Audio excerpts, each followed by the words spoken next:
When driving on a road, it's critical for drivers to understand their obligations concerning the risk-free opening of car doors. This test question addresses on ensuring safety and maintaining a smooth flow of road traffic. Let's take a better look at the correct answer and supply in-depth descriptions, along with useful examples to help explain this regulation.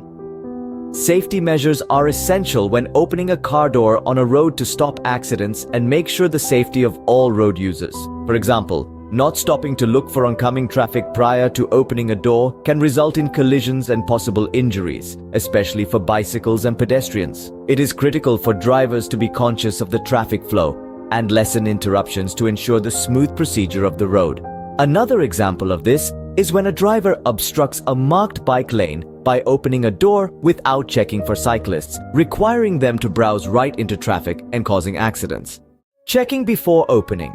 Before opening a car door on a road, drivers should check their mirrors and blind spots for coming traffic, cyclists, or pedestrians. They should also carefully and slowly open the door to avoid unexpected motions that can surprise or threaten others. Regulatory requirements.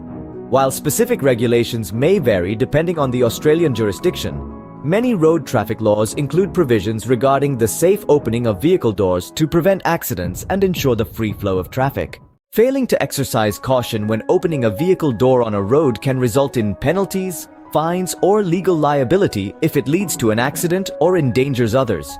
Drivers have a duty of care to act responsibly and consider the safety of all road users. In summary, the above correct answer emphasizes the responsibility of drivers to exercise caution and think about safety implications when opening a car door on a road. This duty intends to prevent mishaps, minimize interruptions to road traffic flow, and to ensure the safety of all road users. By adhering to these principles, drivers can contribute to safer and more efficient transportation on the roads.